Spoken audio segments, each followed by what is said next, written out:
The Philadelphia 76ers continue to be the most diligent NBA team in pursuing LeBron in free agency. NBA sources are reporting that the Sixers' best players, Tyrese Maxey, Jaylen Brown, and Joel Embiid, have had direct conversations with LeBron. All three have a connection to the 41-year-old future Hall of Famer. Maxey has worked out with LeBron in previous off seasons and calls LeBron a big brother. LeBron spoke up for Brown in February when Brown was with Boston. LeBron said Brown should have been a top MVP candidate. LeBron and Embiid won a gold medal together when they played for Team USA in the 2024 Summer Olympics in Paris. If Golden State, Cleveland, and Miami are still in the running for LeBron, they better step up their game. The Philadelphia 76ers are not playing. Even Sixers owner Bob Myers has made a pitch to LeBron. No timetable yet from LeBron on making a decision. No debates, no speculation, just the info you need. That's your KBLA Sports Minute. I'm Ray Richardson on KBLA Talk 1580. Let me put my hard hat on, go back outside, and see if these procrastination Crenshaw construction crew.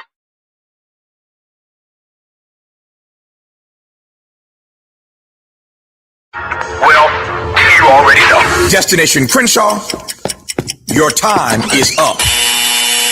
With a KBLA Talk 1580 editorial, I'm Tavis Smiley. KBLA Talk 1580 and Bethesda Temple Church invite residents, churches, businesses, and community leaders along the Crenshaw corridor to join a vitally important community conversation Thursday, July 30th, 6:30 p.m. at Bethesda Temple Church, 4909 Crenshaw Boulevard. For years now, this community has been living with unkept promises and the devastating effects of the unfinished Destination Crenshaw construction project, leaving residents, businesses, and churches to deal with myriad problems, including the loss of parking, restricted access, traffic congestion, and the lack of emergency vehicle access when it matters most. For years now, Procrastination Crenshaw has directly contributed to the loss of customer revenue for local Black-owned businesses and, sadly, has forced the closure of some businesses along this 1.3-mile corridor. For years now, churches have been experiencing decreased attendance due to the elimination of parking, and social service programs for vulnerable fellow citizens have been altogether halted. For years now, residents have watched their quality of life erode, and nothing has been done about it. If they think they can get away with treating Black folk like second-class citizens, they better think again. You better think about what you're trying to do to me. This town hall meeting is a reckoning, a public witness, an opportunity for impacted community members to share their experiences for the public record as we prepare to hold those responsible accountable for this enduring nightmare. So please join us Thursday, July 30th, 6:30 p.m. at Bethesda Temple Church, 4909 Crenshaw Boulevard. This town hall meeting is free and open to the public, but registration is required at KBLA1580.com. With a KBLA Talk 1580 editorial, I'm Tavis Smiley, and as always, we welcome your feedback.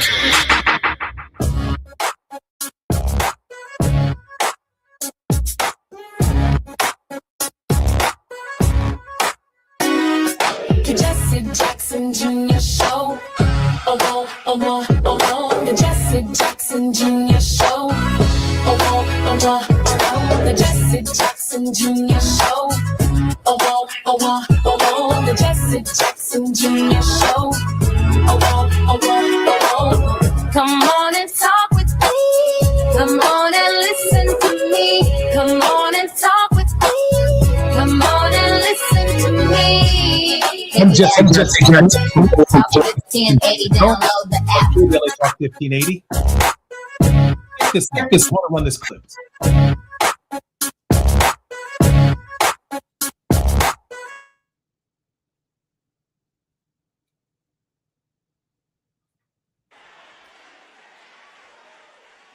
Brother Malcolm said, black folk are the only folk that allow their entertainers to be presented as political leaders in their community. He said white folk didn't ask what Frank Sinatra was thinking about when it came to politics. And I came by to tell you that I do not care about the uninformed, ignorant opinion of a hip-hop artist, of a movie star, of a celebrity. You don't speak for us.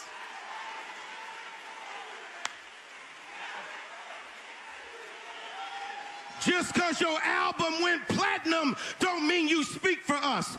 Just because you were cute in the 90s don't mean that we're going to go to your concert in 2026. Just because you got a Heisman Trophy don't mean you represent us.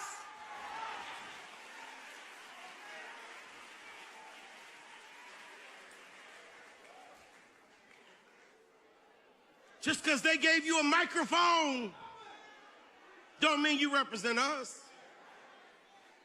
Just because they pay you for your football opinion doesn't mean you speak for me. Just because you make people laugh don't mean you make sense.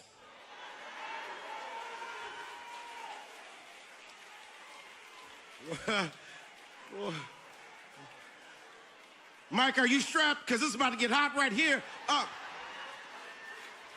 I came by to declare today that if you ain't got no receipts, you should have no voice. If you ain't never done nothing for us, if you've never supported our colleges, if you never fought for our causes, if you never registered folk to vote, if you never served in our community, you ain't got no receipts. And if you ain't got no receipts, you ain't got no voice. Receipts, not records. There's a moment in Reverend Howard John Wesley's recent sermon that deserves to be and to outlive the news cycle that it came from. He was talking about who actually gets to speak for a community and who doesn't, no matter how much of a spotlight they hold. His argument boiled down, a platform is not the same thing as a mandate. Having a hit song, a Heisman Trophy, a sitcom role, or a microphone on television does not make you a spokesperson for anybody but yourself. Wesley pointed out that white America never asked Frank Sinatra to weigh in on politics on behalf of white people. But black celebrities, he said, get treated differently. The moment they're famous, they're expected to be political leaders too, whether they've earned the trust or not. Wesley's word for the thing that actually earns someone a voice was receipts. Have you shown up? Have you given back, supported the colleges, backed the causes, registered people to vote, put in real time in the community? If the answer is no, a platinum album or punchline doesn't buy you standing. As he put it, if you don't have receipts, you don't have a voice. But I want to add something to that because it's important that we not let this become a blanket dismissal of celebrity itself. There's a long tradition of people who took real fame and spent it on something bigger than themselves, and they're worth naming because they show what having receipts actually looks like. Joe Louis and Muhammad Ali, heavyweight champions who each in their own era became symbols of dignity far beyond the ring. Paul Robeson, one of the most gifted performers of his century, who sacrificed his career for his politics. Jim Brown and Kareem Abdul-Jabbar, athletes who used their stature to organize and speak plainly about justice. Tommy Smith and John Carlos, who turned an Olympic medal stand into one of the most enduring images of protest of American history. Jesse Owens, whose very presence on the field in Berlin in 1936 was a rebuke to a regime built on racial hatred. Aretha Franklin, whose music itself became an anthem of dignity and respect. Colin Kaepernick, who put his career on the line over a knee on a sideline. Harry Belafonte, Sidney Poitier, Ossie Davis, Ruby Dee, who used Hollywood access to bankroll and organize the civil rights movement directly, not just comment on it from a distance. And it was not only a black story, Bruce Springsteen and Willie Nelson, two of the most famous white artists in American music, spent decades putting their names and their money behind labor, farmers, and working people who had to be heard. With all of what they all share isn't just fame. It's that fame that came second. It was a tool that picked up after the commitment, not a substitute for it. That's the difference between a celebrity and a witness. A witness has skin in the game before anybody's watching. A celebrity can just as easily have none at all. So here's the test I propose. Before you let somebody's fame do your thinking for you, ask what they've actually built, fought for, or shown up for. If the answer is nothing, if it's just following a feed, enjoy their music, their movies, their touchdowns without outsourcing your judgment to them. But when someone has genuinely spent their platform the way Ali did, or Robeson did, or Belafonte did, that's not celebrity opinion anymore. That's earned witness, and it deserves to be heard differently. I'm Jesse Jackson Jr. You're listening to the Jesse Jackson Jr. Show on KBLA Talk 1580. When we come forward, our regular conversation with Atiba this Thursday on Thought Provoking Thursday. More when we come forward on KBLA Talk 1580. It's afternoon drive time with Jesse Jackson Jr. Only on KBLA Talk 1580.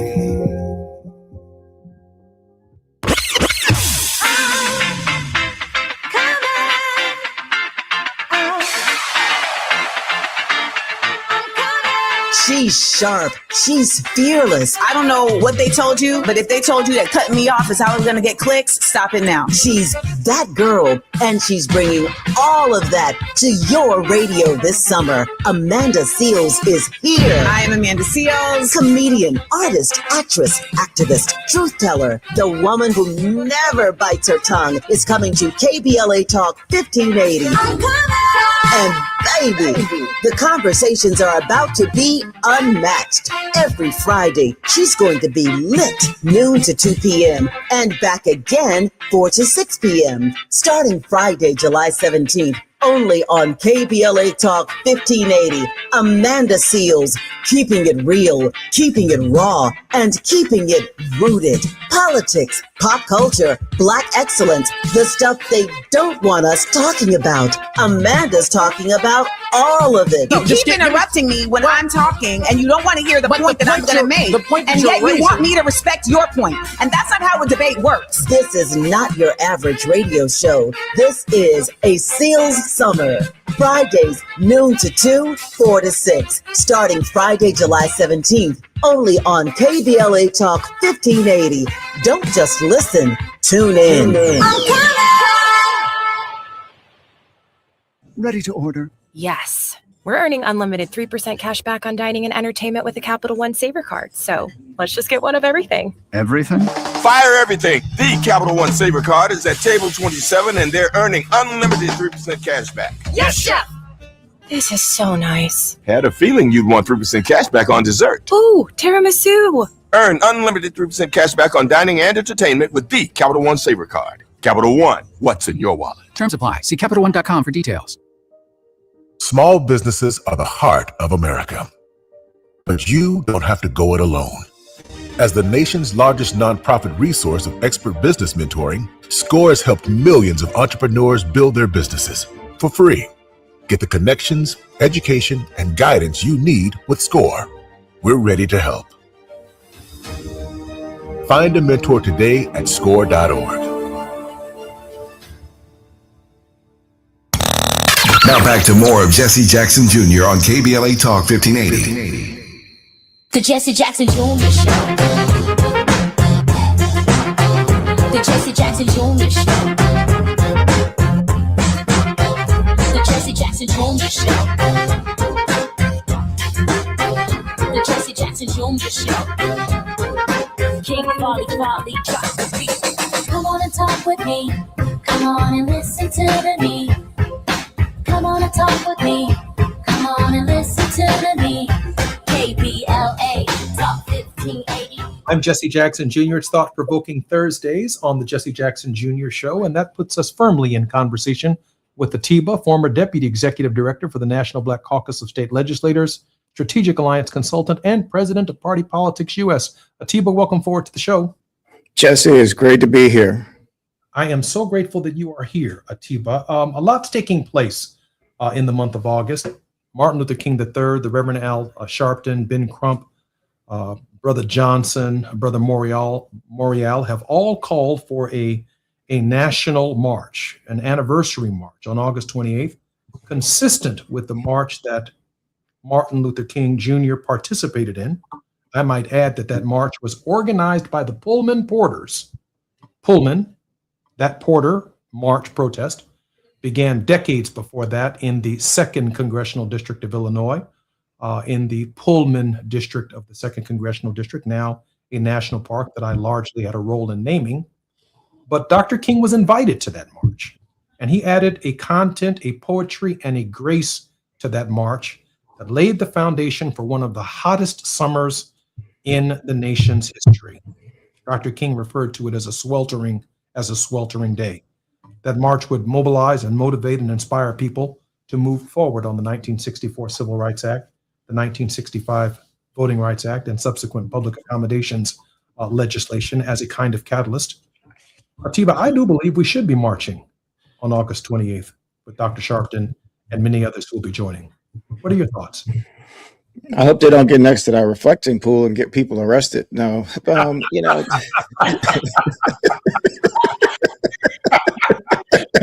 That's a good point. Do not touch the reflecting pool. Do not touch the paint. Do not even look at it sideways. Good point.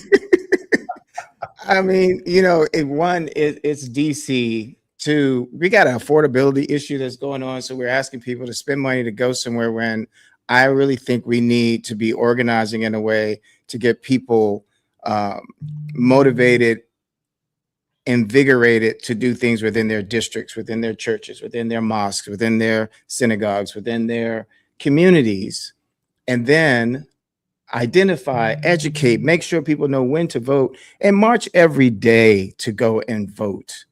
March every day and give people something to march toward, because when they marched on Washington, August 28th, 1963, they marched there. It was a march for jobs.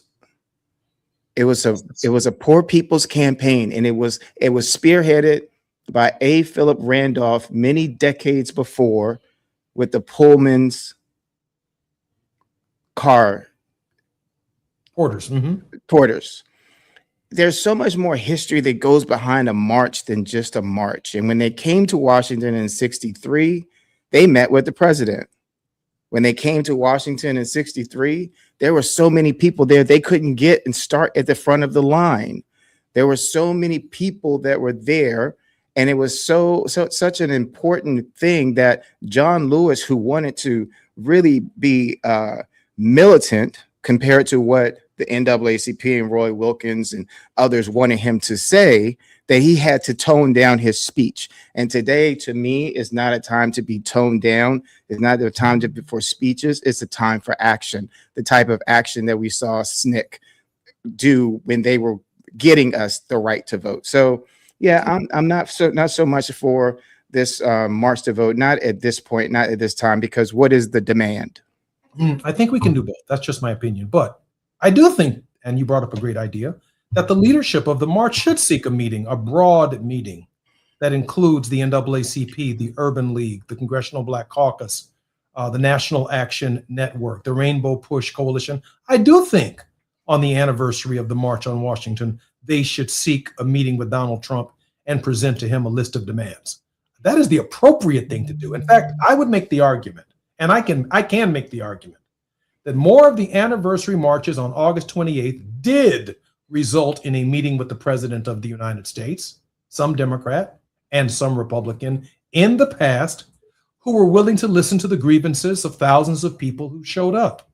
Why can't we do both, Atiba? March in Washington, march in our communities, raise hell on August 28th and remind people of the significance of what happened in 1963, and that there is an attack on August 28th, 2026 on Brown versus the Board of Education. We heard that in the Louisiana case yesterday.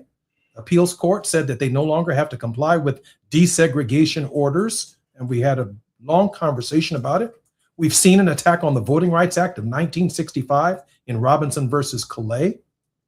We're looking at attacks on the civil rights of Somalians and other Americans here in the United States, including the deportation of people who are legally American citizens because of Donald Trump's interpretation of the 14th Amendment to the Constitution. I can't think of better circumstances in 2026 for why we must march. We must march. If we have to walk from home all the way to Washington just to dramatize the shameful condition, I think it's a good idea, Tiva. I think dramatizing it comes when you organize at your community centers, at your churches, at your mosques, in the weeks and days before election day, when you get together in large numbers and vote.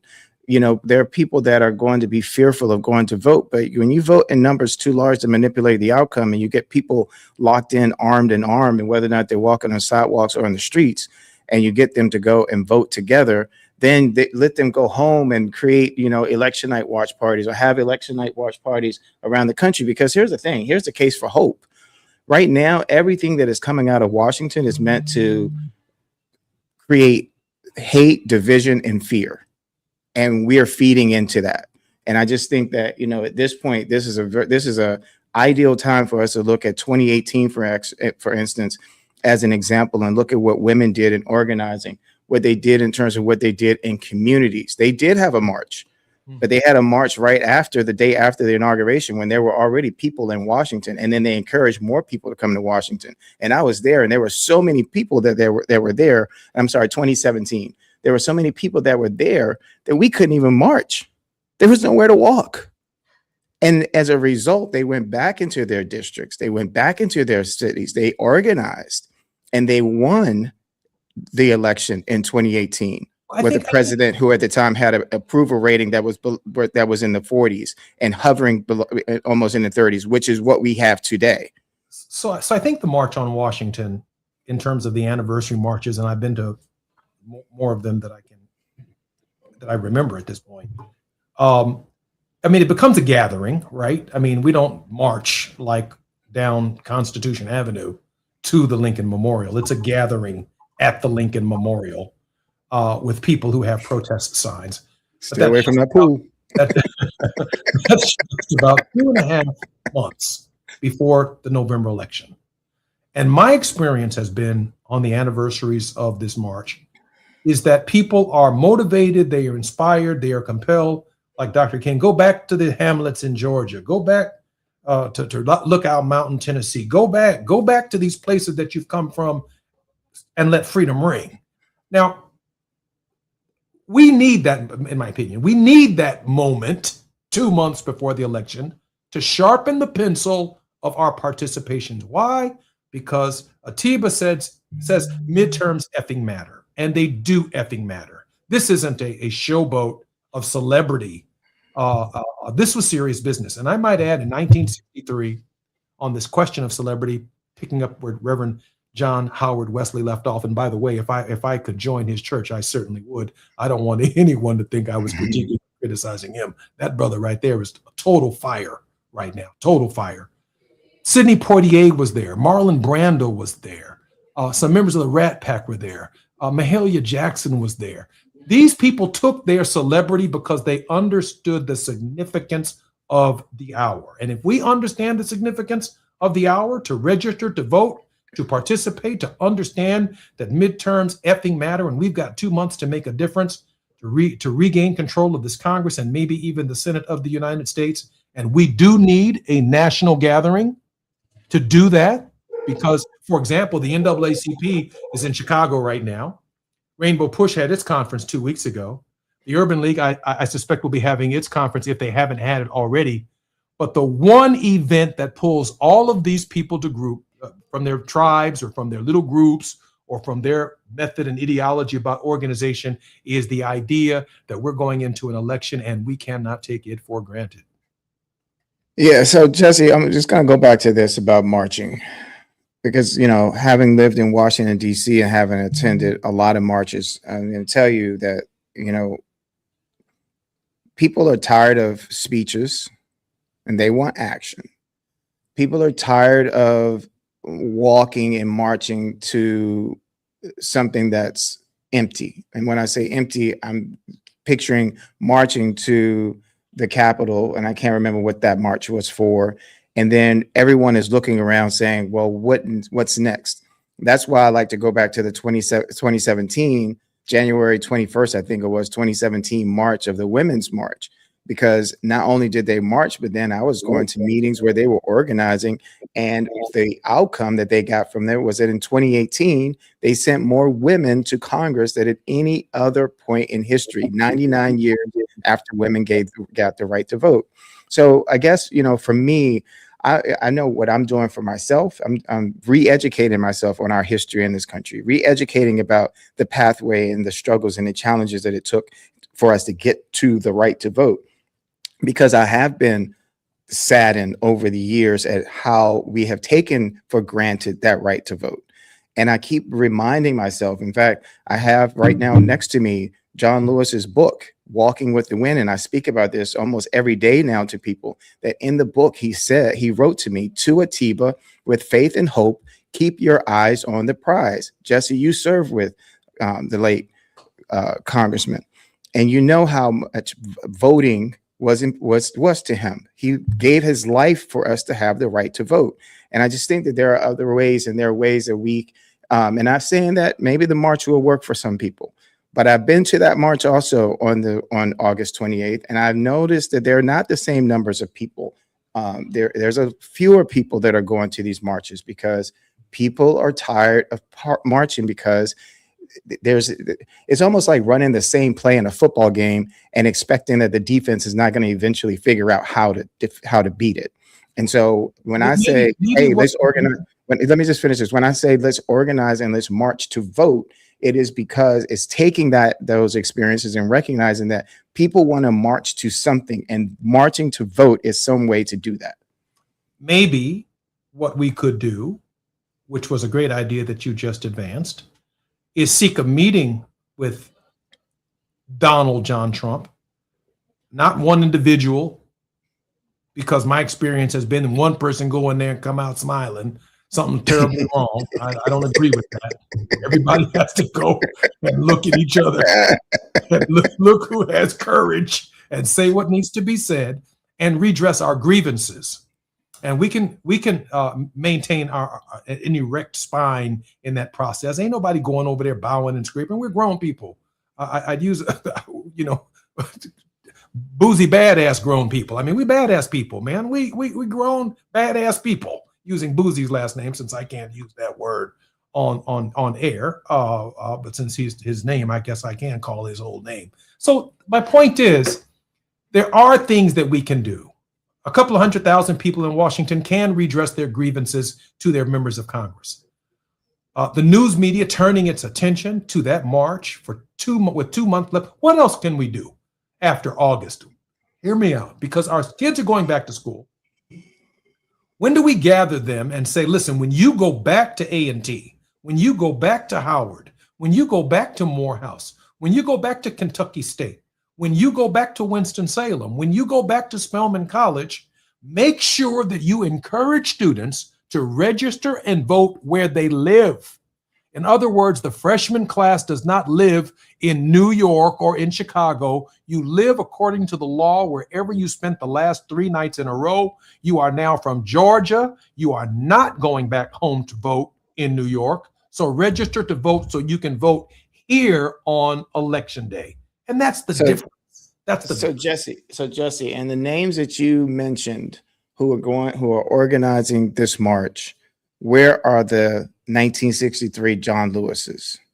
Where are the 1963 Diane Nash's? That's where I'm, because I keep hearing the same names, and so they're largely deceased. Their name should be Atiba. Their name should be Atiba. No, that's my point. I'm not saying them. I'm saying, where are the younger people today who are doing this? Who are the younger people who are being involved and engaged in this? That's where I don't want to argue about or debate, that part of it. What I do want to do, hopefully, is also get into a conversation today to talk about where the hope is, because I think that the messages that we need I won't say need, that can help us, is having simple messages that people can communicate to each other that's going to motivate them to go vote.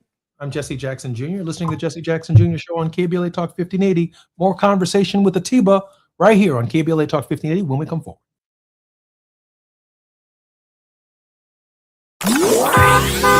It's afternoon drive time with Jesse Jackson Jr. Only on KBLA Talk 1580.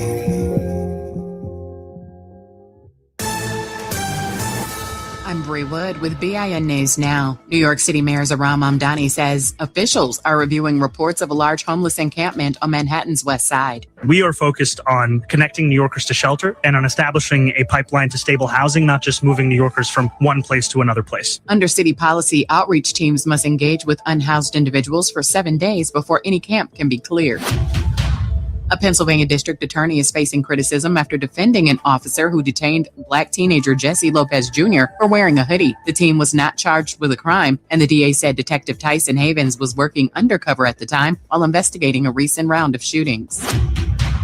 And the ESPYs honored this year's top athletes Wednesday night in New York. Jalen Brunson and Asia Wilson took top honors, while Shohei Ohtani, Lionel Messi, and Terrence Crawford were among the winners recognized for excellence in their sports. Get BIN News Now on demand 24/7 on the iHeartRadio app.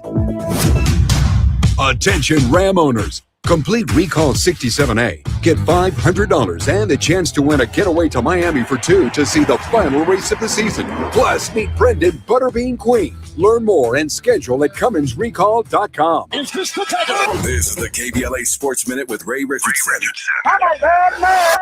The Philadelphia 76ers continue to be the most diligent NBA team in pursuing LeBron in free agency. NBA sources are reporting that the Sixers' best players, Tyrese Maxey, Jaylen Brown, and Joel Embiid, have had direct conversations with LeBron. All three have a connection to the 41-year-old future Hall of Famer. Maxey has worked out with LeBron in previous off seasons and calls LeBron a big brother. LeBron spoke up for Brown in February when Brown was with Boston. LeBron said Brown should have been a top MVP candidate. LeBron and Embiid won a gold medal together when they played for Team USA in the 2024 Summer Olympics in Paris. If Golden State, Cleveland, and Miami are still in the running for LeBron, they better step up their game. The Philadelphia 76ers are not playing. Even Sixers owner Bob Myers has made a pitch to LeBron.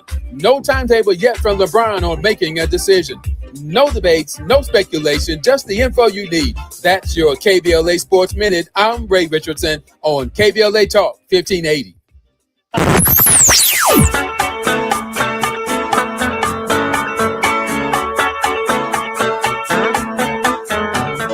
This is KBLA Talk 1580. Talk radio. That's music to your ears. We're unapologetically progressive. KBLA Talk 1580.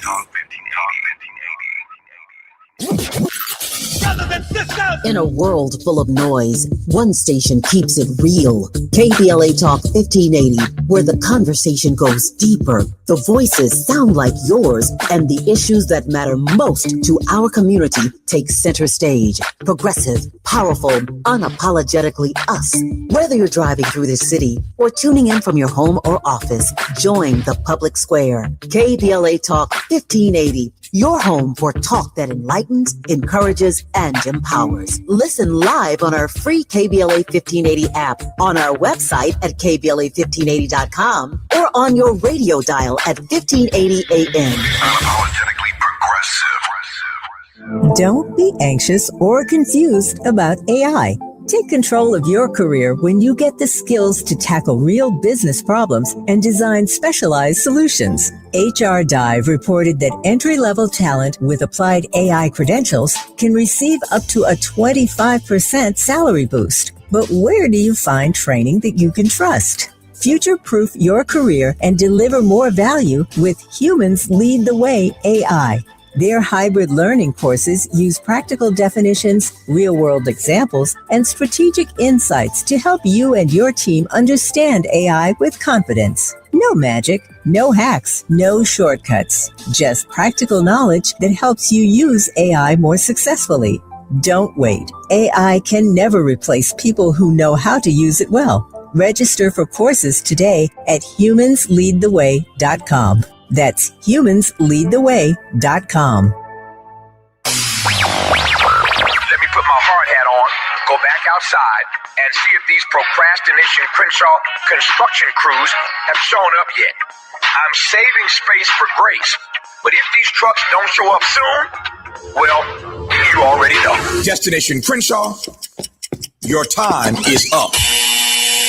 With a KBLA Talk 1580 editorial, I'm Tavis Smiley. KBLA Talk 1580 and Bethesda Temple Church invite residents, churches, businesses, and community leaders along the Crenshaw corridor to join a vitally important community conversation Thursday, July 30th, 6:30 p.m. at Bethesda Temple Church, 4909 Crenshaw Boulevard. For years now, this community has been living with unkept promises and the devastating effects of the unfinished Destination Crenshaw construction project, leaving residents, businesses, and churches to deal with myriad problems, including the loss of parking, restricted access, traffic congestion, and a lack of emergency vehicle access when it matters most. For years now, Procrastination Crenshaw has directly contributed to the loss of customer revenue for local Black-owned businesses and, sadly, has forced the closure of some businesses along this 1.3-mile corridor. For years now, churches have been experiencing decreased attendance due to the elimination of parking, and social service programs for vulnerable fellow citizens have been altogether halted. For years now, residents have watched their quality of life erode, and nothing has been done about it. If they think they can get away with treating Black folk like second-class citizens, they better think again. You better think about what you're trying to do to me. This town hall meeting is a reckoning, a public witness, an opportunity for impacted community members to share their experiences for the public record as we prepare to hold those responsible accountable for this enduring nightmare. So please join us Thursday, July 30th, 6:30 p.m. at Bethesda Temple Church, 4909 Crenshaw Boulevard. This town hall meeting is free and open to the public, but registration is required at KBLA1580.com. With a KBLA Talk 1580 editorial, I'm Tavis Smiley, and as always, we welcome your feedback. You're listening to Jesse Jackson Jr. on KBLA Talk 1580. The Jesse Jackson Jr. Show. The Jesse Jackson Jr. Show. The Jesse Jackson Jr. Show. The Jesse Jackson Jr. Show. King Quality drops the beat. Come on and talk with me. Come on and listen to me. Come on and talk with me. Come on and listen to me. KBLA Talk 1580. Download the app. I'm Jesse Jackson Jr. Welcome forward to the Jesse Jackson Jr. Show on KBLA Talk 1580. In the next hour, we'll be in the World House with Dr. Johnny Mack on Thought Provoking Thursday. Dr. James Ogby is also going to join us from the Arab American Institute. Not only talk about the role Arab Americans will play in the upcoming election, the role that AIPAC is playing in the present midterm process, and how politics in the Middle East could affect the outcome, including the division that presently exists within the Democratic Party. That's in the next hour, right here on Thought Provoking Thursdays on the Jesse Jackson Jr. Show. But in this hour, our very special guest and regular contributor is Atiba, TV political contributor for BNC News, The Heat, In the Know with Mo, The Leslie Marshall Show, WHUR, and One America News Network. Atiba, welcome forward to the Jesse Jackson Jr. Show. Jesse, it's good being here. Atiba, I want to make two observations because I've helped organize anniversary marches on Washington in the past as the field director of the Rainbow Coalition. I did that for a number of years before I ran for Congress. At that time, we had organizations in 48 states that were part of the Rainbow Coalition under the leadership of the Reverend Jesse Jackson. So the first thing that always comes up at these marches is we need to hear from more young people, right? So that's a function of passing the mic. Can we get the old folk to pass the mic? They had the same problem in 1963. Will A. Philip Randolph and them pass the mic to 35-year-old Dr. King? He was a young man at the March on Washington. Will they pass the mic to old young John Lewis at the time? He was in his early 30s. Could C.T. Vivian be allowed to speak? All of these guys were under 35 years old in 1963. They were the young cats. that were being denied an opportunity to speak. And of course, when Dr. King did speak, remember he died at age 39 in 1968. We're talking 1963. So how old is he? 33 years old. That's the space that he's in when he delivers the I Have a Dream speech. We don't think about it quite like that. He's 33 years old. Now, so there was this young versus old dynamic and passing the mic, and Dr. King added a poetry to the event that changed the course of the march. You almost don't even refer to it as the March for Jobs and Justice, which A. Philip Randolph and those guys organized. Now, why were they allowed to speak at the march? Because A. Philip Randolph organized and brought hundreds, if not thousands, of Pullman porters from around the country to fight for jobs and justice. That's the occasion. That's the organizing that Bayard Rustin and Reverend James Lawson and others participated in to make it happen. So here's the argument that I would make if I were organizing a march today. I'd like to hear from Justin Pearson. If Justin Pearson at the march called me and said, listen, I want to speak at the March on Washington, first thing my mind would say is, oh, that brother wants the mic. He deserves the mic. I would say, brother, if you can commit to bringing 20 buses from Memphis, Tennessee to the march, I'll call Reverend Sharpton myself. I'll call Ben Crump, Mark Morial, and Johnson myself and say, you should speak. Jasmine Crockett, she's got receipts. One could argue that she deserves the right to speak at the march. She's really put heat on this administration. She's registering more voters than both of us at this very hour. She's earned the right to be there. But if she said she wanted to speak at the March on Washington, I'd say, one, I think she's earned the right to speak at the March on Washington. But who am I? I mean, I don't control who speaks or doesn't speak. But if she called me and told me that she was going to make sure she brought 20 buses from Houston and Dallas, Texas, I get Al Sharpton on the phone and say, brother, she's not just coming to speak. She's bringing a couple of thousand people with her, and they're taking a long trip from Texas to Washington. She deserves to be on the platform. In other words, a lot of our people who want the mic, they skip over the buses that need to get there. They skip over the organizing, the churches on Sunday morning, organizing local preachers and saying, preacher, I need you to send a bus with me to Washington. And that's about 20 different churches, and ask them to underwrite the churches and provide lunches for people on the churches. That comes with an expense. That's real organizing. And then these people get to go back to the hamlets and to these other parts of the country and spread the word. Okay, but for the last few months, we've been talking about an issue that I think is on the ballot, and that folks should keep on the ballot and can keep talking about it. And that one word is affordability.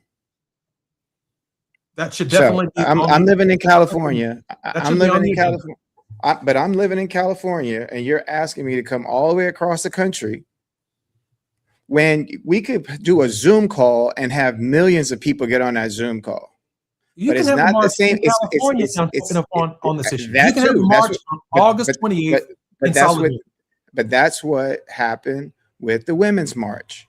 That's what the women were doing. Like, so to me, instead of having something to say, hey, we're coming to DC, please stay away from the reflecting pool, and telling people, you know, and as opposed to doing that, let's organize and have these things that are happening within these cities. And let's have something that's just not being organized by us, but something that's showing that we're leading this conversation about where we want the country to go and why we're going to vote in numbers too large to manipulate the outcome. And that we're going to demonstrate that by showing you the power of our forces within the cities, as opposed to asking people to come now, just over a month, and organizing something from DC. That's my piece. But the thing that I really would like to talk about today, Jesse, if we can get into, is a case for hope.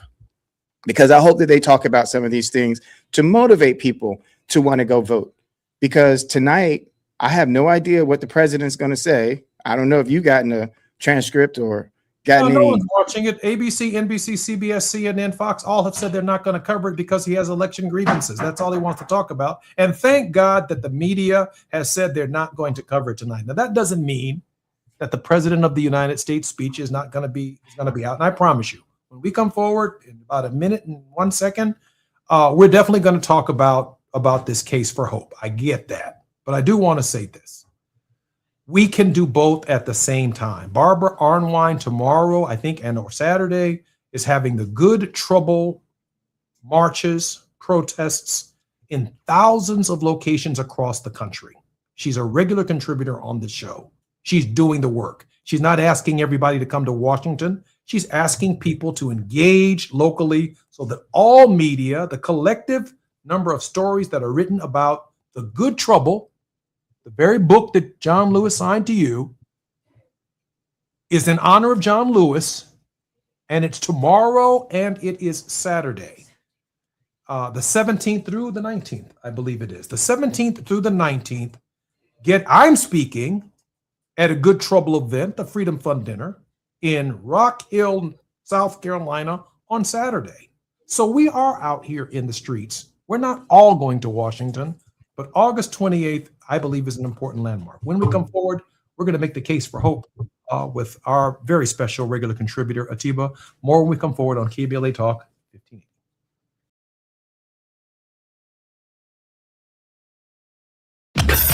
While you're stuck in traffic, we can at least bring you up to speed on the news of the day. You're listening to Jesse Jackson Jr. only on KBLA Talk 1580.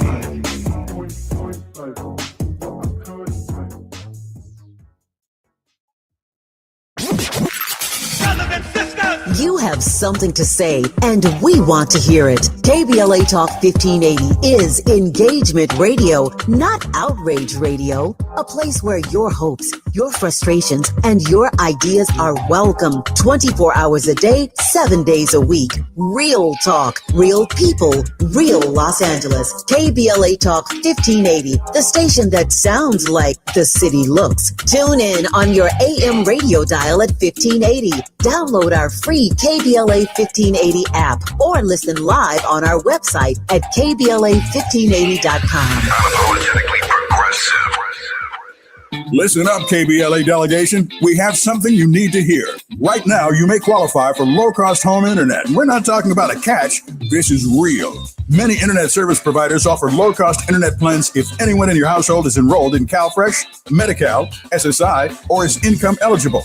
There are a lot of families in our community who deserve to be connected. Here's all you do. Call 844-461-7893. That's the Get Connected call center. Real people ready to help you enroll today. Or go online to internetforallnow.org to find a provider near you. You may also qualify for a low-cost computer through Human IT. Connectivity is not a luxury. In 2026, it's a necessity, and you deserve access just like everybody else. Call 844-461-7893. That's 844-461-7893. KBLA's got you. If you missed any of this, you can always go to our website at KBLA1580.com. Brought to you by KBLA Talk 1580 in partnership with the California Emerging Technology Fund, CETF.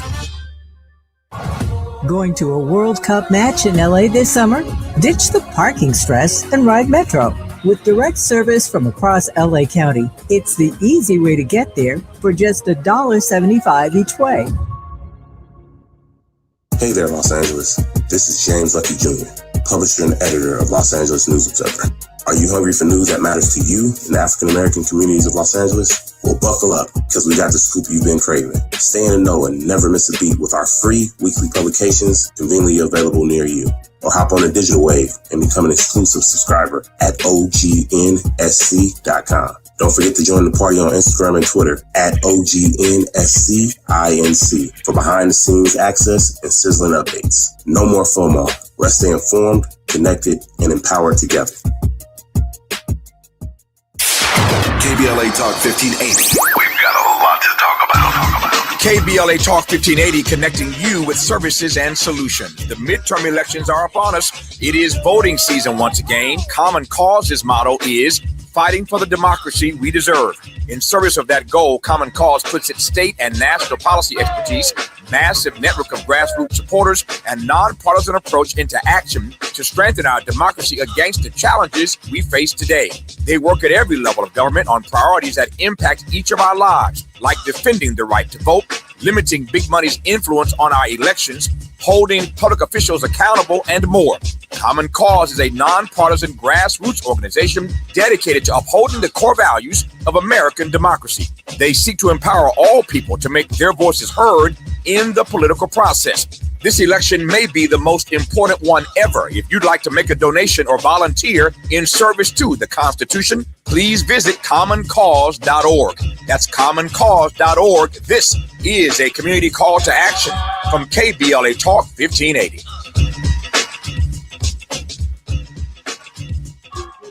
Roger and Tracy saved over $18,400. Cynthia was recovering from a family tragedy and saved over $10,300. If you are drowning in debt, then call Debt Blue. Debt Blue is a professional debt negotiation firm with over 20 years of experience helping people pay back a fraction of what they owe. Learn how to cut your debt up to half or maybe more. Be debt-free in 24 to 48 months, even with bad credit. With an A+ rating from the BBB, you can rest easy knowing Debt Blue is going to deliver guaranteed debt reduction. Debt Blue offers a success guarantee.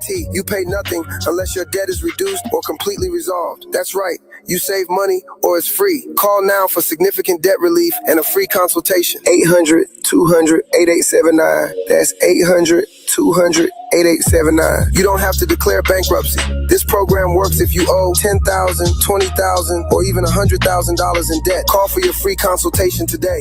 800-200-8879. That's 800-200-8879.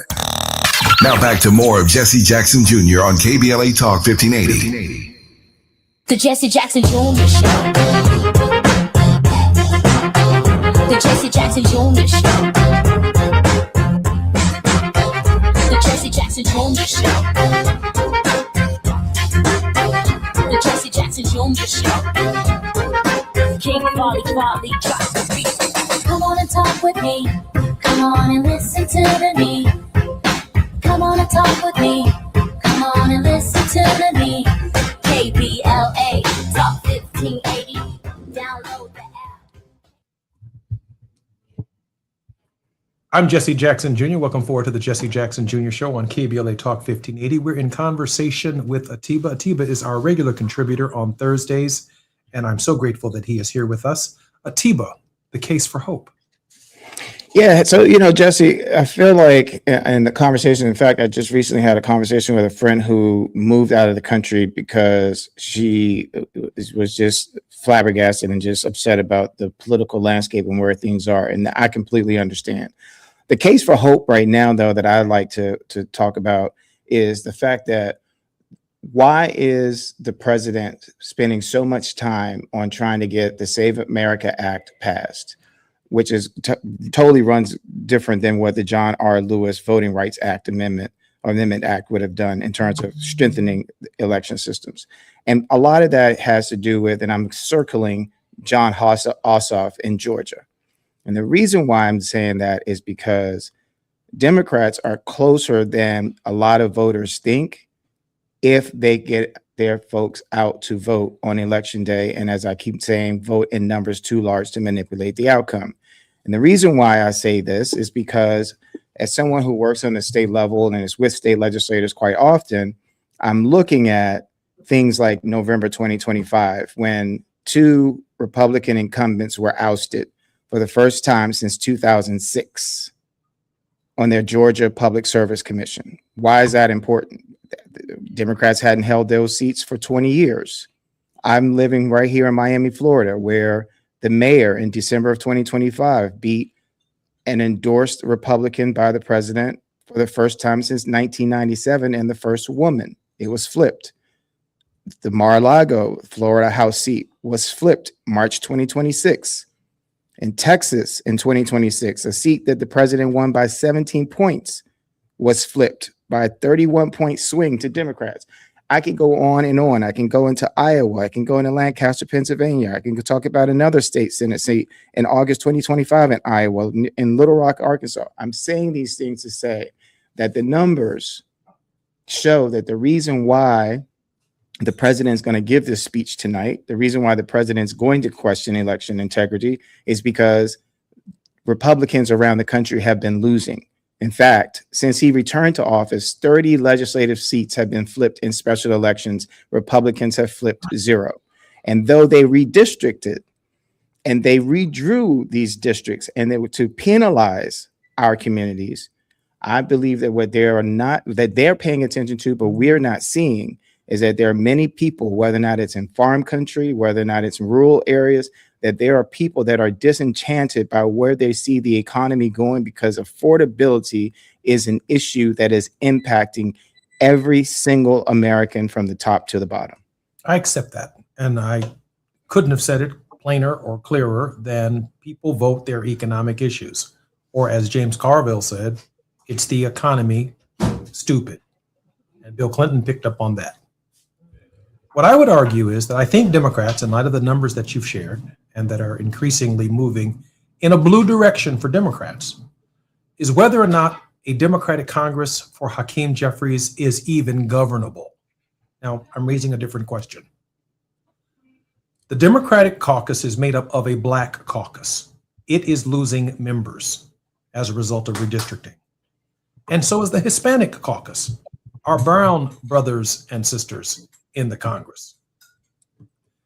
The Israeli lobby is putting a lot of pressure on the Democratic primary, American Israeli Political Action Committee. They too will have a caucus within the Democratic Party, and candidates who are largely funded in their campaigns to get to Congress by that organization and those interests. The Democratic Socialists of America will have a caucus in the Democratic Party. The Blue Dogs, conservative Democrats from the South, they too will have a caucus within the Democratic Party. And while Democrats may have a majority, maybe a slim majority, or let's just say it's not a slim majority, let's say we're up by 10 or 12 seats, which would be fairly amazing, that does not mean that the Democratic Party can govern, because there's enough caucuses who will vote with Republicans on issues that matter to us, including questions of affordability. Now, that is just the math of what we're looking at, unless we have a solid message. So this is what I say, because I've been seeing a lot of my liberal Democratic friends post about their concern about Democratic Socialists. I don't like the term, I'll be honest, but I can't say that I'm not ignoring what their messages are. And their messages, to me, symbolize that there should be no poor people in a country that has so much wealth, that people shouldn't have to work 3 and 4 jobs. We've had Democratic Congresses that have not, and Democratic presidencies that have not adequately addressed that. And when you look at the founding of this country, and I hope that in the future we also get to talk about the African Americans who were in the room when the reading of the United States Constitution and the Declaration of Independence, who fought in the wars or what have you, because we have been engaged. And the reason why we have the amendments, many of the amendments that we have that impact everyday life today, is because of us. But we don't talk enough about that. But in order to create a United States Constitution, to get people to sign on to a Declaration of Independence, there were compromises and negotiations that had to take place. I'm not afraid of the compromises and negotiation. What I am paying attention to firmly is that the direction of this country is on a train heading nowhere that helps everyday Americans. It is one in which the wealthy continue to pocket, and they continue to take the money out of our bank accounts willingly and unwillingly. And the willing part comes because we have to go to work. So we have to travel. We have to pay for fuel. We have to eat. So we have to go to the grocery store. So these things are issues that we need to be talking about. And I try not to say need, but these are issues that we need to be talking about, and getting so much out of the labeling of our political caucuses or what have you, and find ways of where is the middle ground that is going to impact, in effect, in a positive way, the average American, because we make up more of the country than not. We'll have to let that be the final word on the Jesse Jackson Jr. Show and our conversation with the team. But more on KBLA Talk 1580 when we come forward. We'll be in the World House with Johnny Mack. Our very special guest will be none other than Dr. James Zogby. More when we come forward right here on KBLA Talk 1580.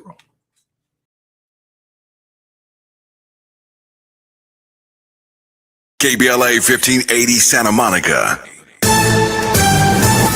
I'm Bree Wood with BIN News Now. New York City Mayor Zohran Mamdani says officials are reviewing reports of a large homeless encampment on Manhattan's West Side. We are focused on connecting New Yorkers to shelter and on establishing a pipeline to stable housing, not just moving New Yorkers from one place to another place. Under city policy, outreach teams must engage with unhoused individuals for 7 days before any camp can be cleared. A Pennsylvania district attorney is facing criticism after defending an officer who detained Black teenager Jesse Lopez Jr. for wearing a hoodie. The teen was not charged with a crime, and the DA said Detective Tyson Havens was working undercover at the time while investigating a recent round of shootings. And the ESPYs honored this year's top athletes Wednesday night in New York. Jalen Brunson and Asia Wilson took top honors, while Shohei Ohtani, Lionel Messi, and Terrence Crawford were among the winners recognized for excellence in their sports. Get BIN News Now on demand 24/7 on the iHeartRadio app. Attention Ram owners. Complete Recall 67A. Get $500 and a chance to win a getaway to Miami for two to see the final race of the season. Plus, meet Brendan Butterbean Queen. Learn more and schedule at CumminsRecall.com. This is the KBLA Sports Minute with Ray Richardson.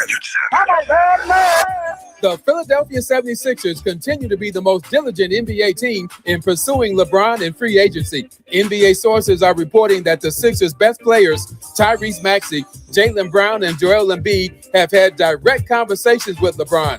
All three have a connection to the 41-year-old future Hall of Famer. Maxey has worked out with LeBron in previous off seasons and calls LeBron a big brother.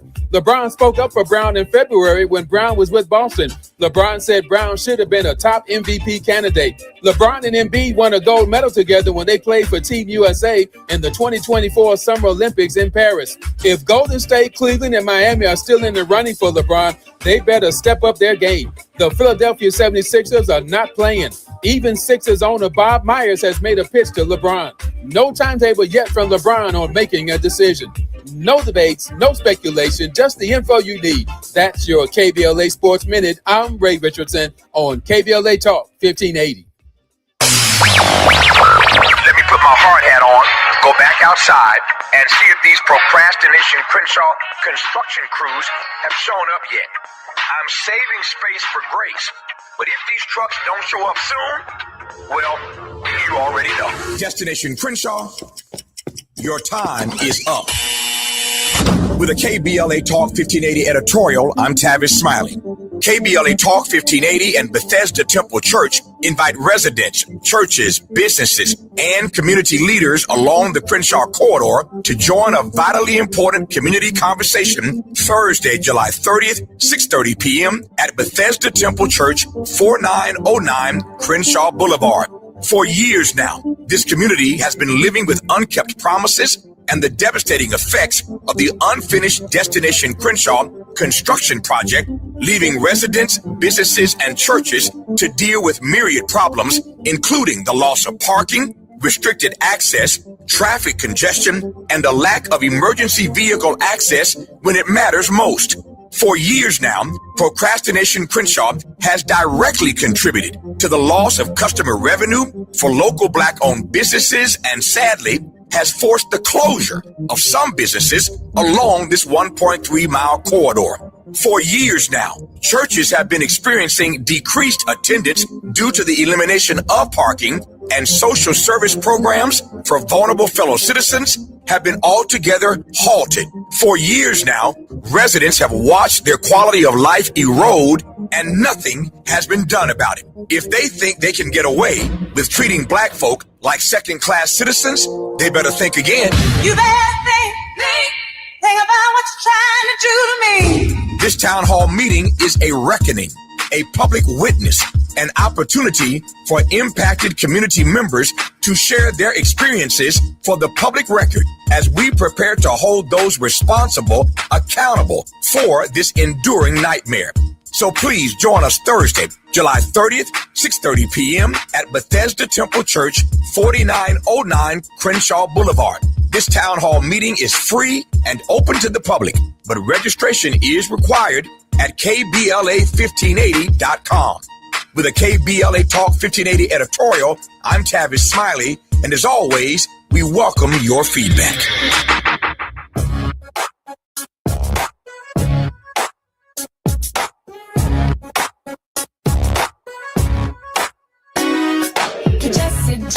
Jackson Jr. Show. The Jesse Jackson Jr. Show. The Jesse Jackson Jr. Show. The Jesse Jackson Jr. Show. Come on and talk with me. Come on and listen to me. Come on and talk with me. Come on and listen to me. KBLA Talk 1580. Download the app.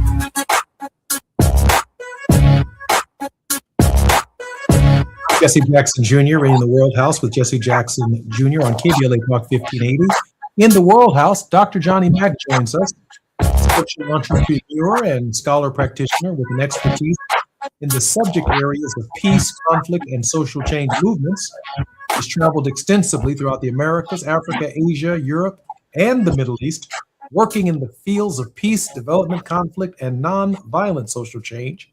Dr. Mack's seminal work, After Confrontation, Then What?, challenges the putative logic of nonviolent social change theory and practice. Dr. Mack, welcome forward to the Jesse Jackson Jr. Show.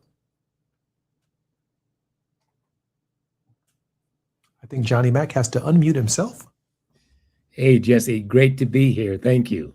I am so glad that you're here. Dr. Mack, we have a very special guest joining us in this hour, Dr. James Zogby, co-founder and president of the Arab American Institute, a political policy research organization. He's also the founder of Zogby Research Services, a polling firm focused on the Arab world, and has been a prominent political advisor and commentator on Middle East affairs for decades. Dr. Zogby holds a doctorate from Temple University, has been appointed to the U.S. Commission on International Religious Freedom. He has advised multiple U.S. presidential campaigns, including those of Jesse Jackson, Al Gore, Barack Obama, and Bernie Sanders. He's also held leadership within the Democratic National Committee for over 3 decades. Dr. Zogby, welcome forward to the World House with Dr. Johnny Mack. Dr. Zogby? Johnny, I think Dr. Zogby may have to go in and come back out. Johnny, I want to press Dr. Zogby on some of the domestic politics that are taking place in the United States on the question of the involvement of the Arab American community, but also the American Israeli Political Action Committee, which has been spending literally millions of dollars in some very vulnerable Democratic primary districts across the country, what its consequences are for the Democratic coalition. No one knows the Democratic Party better than the vice chairman of a number of the various committees within the DNC, better than James Zogby. And he's also been the strongest advocate for peace in the Middle East and the two-state solution. So it'd be really interesting to see, one, where James Zogby is on the influence and whether or not the Democratic caucus is actually governable once Hakeem Jeffries becomes Speaker. In the last segment, I talked about the Black Caucus, the Hispanic Caucus, the pro-Israel caucus, the LGBTQ caucus within the Congress. There's the Hispanic caucus. Obviously, the CBC is under attack by the Voting Rights Act of 1965. This motley group that forms the modern Democratic Party, Hakeem Jeffries, has to somehow tie all of them together into a coalition to get something done. Whatever you have to say about Donald Trump, Republicans under Donald Trump's leadership have voted almost like soldiers, lockstep what the President of the United States can do and has threatened and challenged them to do. I would ask Dr. Zogby the first question of the hour, given his relationship and history in the Democratic Party. Can Hakeem Jeffries hold the Democrats together to accomplish a progressive agenda and an affordability agenda for the American people? Dr. Zogby? No. I don't think Mike Johnson can either. And I certainly didn't think that any of the predecessors did. It's never going to be the Speaker who does it. He's a good person, but can he provide the vision that unites the component groups of the party? No. And you don't expect the Speaker to do that. What you expect is that there be leadership on a national level that can do it. And for a time, we've had that. I mean, we had that with some presidents who've been able to do it. I would say that maybe the one exception in recent years of Speaker who did it was Nancy Pelosi. She was tough, smart, and she actually got the job done. Jeffries is a nice guy, and nice guys don't have the ability to do that. Plus, there is no vision there,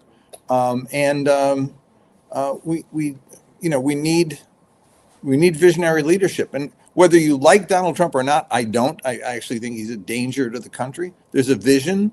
It's a very negative and destructive vision. But after presenting a dystopian view of the world, he convinces people that he alone can fix it. So trust me, and lies his way to, and threatens his way to power. We don't have that. And so, and you're certainly not going to get it from Chuck Schumer, who's not a nice guy, and doesn't command the loyalty of the party. And you're right, the party's fractured. I sit on the other thing I'd say that was interesting was the underappreciated role of Ron Brown when he was chair of the Democratic Party, because people will talk about Bill Clinton, but actually we won that election because of Ron Brown. He provided the messaging between while the primaries were ongoing, before we had a nominee. He was the one who, George Bush had a favorable rating 81%, and Ron Brown knocked him down to the 30s. Failed president, economy's going to whatever, he's not caring for people's needs, et cetera, et cetera, et cetera. George Bush, I thought, did a marvelous job at the end of the Cold War in sort of seamlessly having us pass from the situation there to a unipolar reality. But he did not pay attention to domestic needs, and Ron did.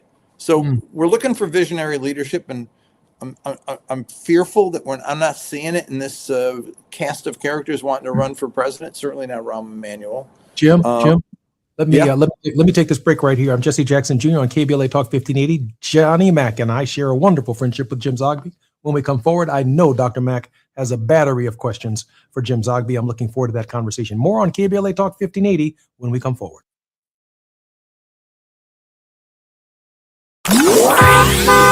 It's afternoon drive time with Jesse Jackson Jr. Only on KBLA Talk 1580.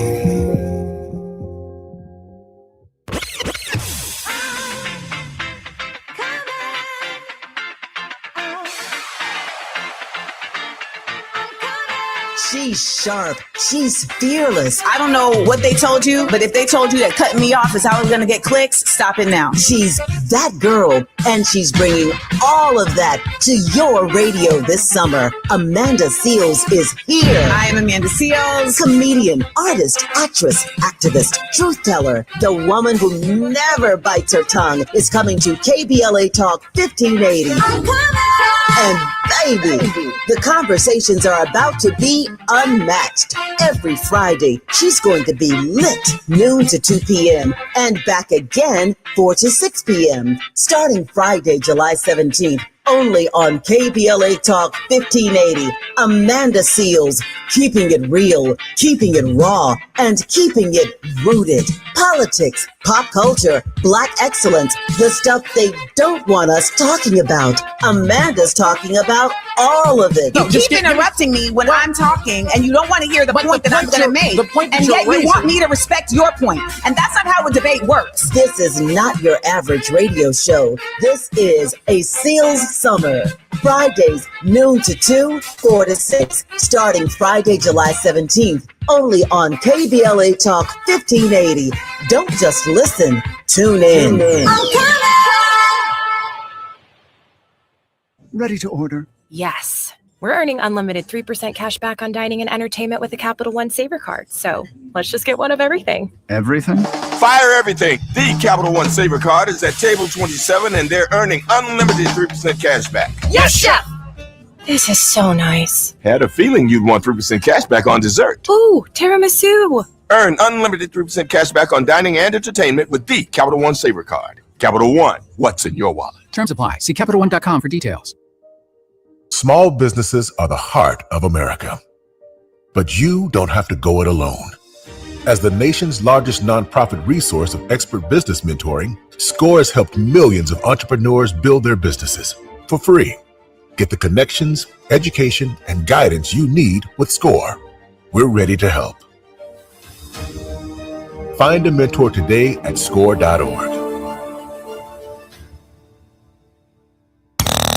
Now back to more of Jesse Jackson Jr. on KBLA Talk 1580.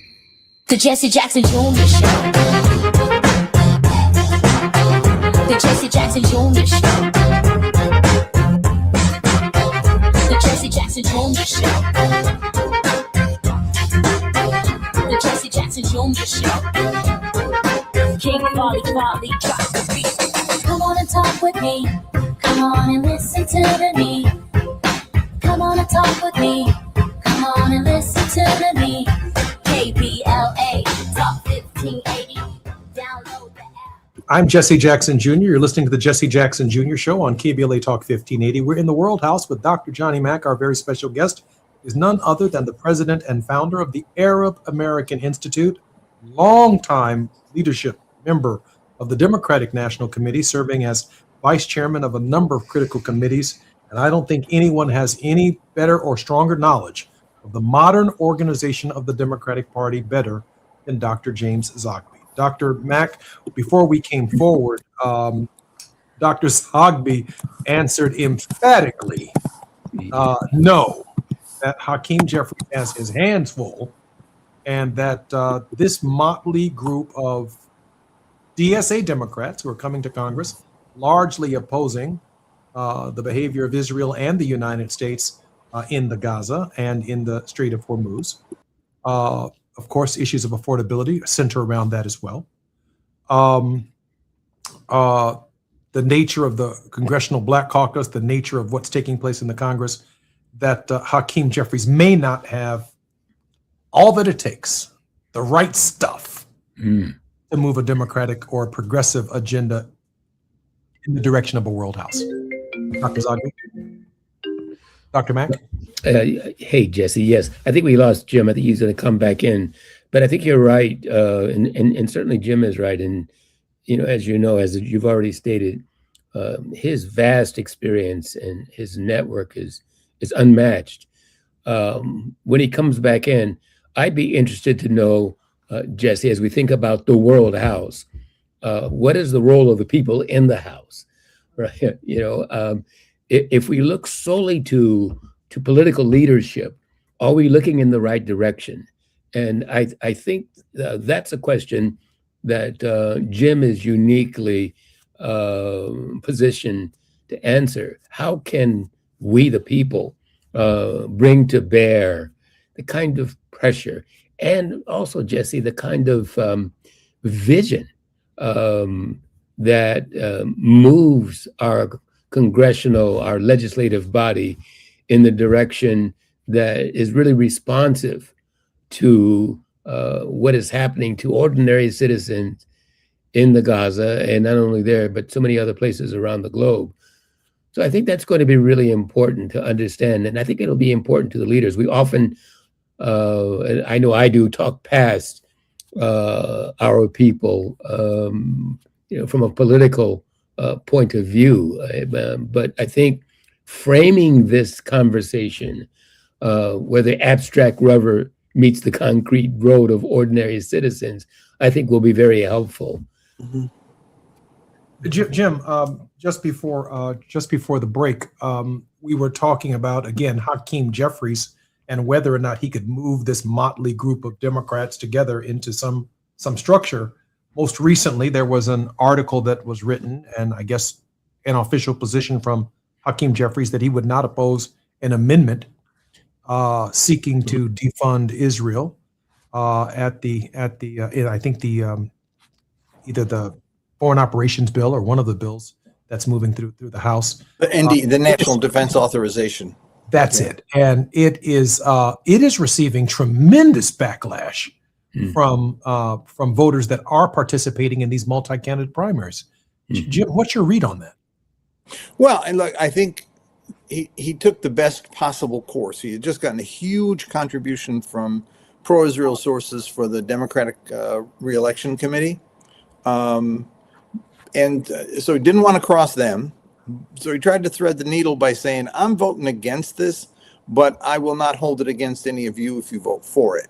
You vote your conscience. And then his number two, Congresswoman Clark, She voted for it, as did former Speaker Pelosi.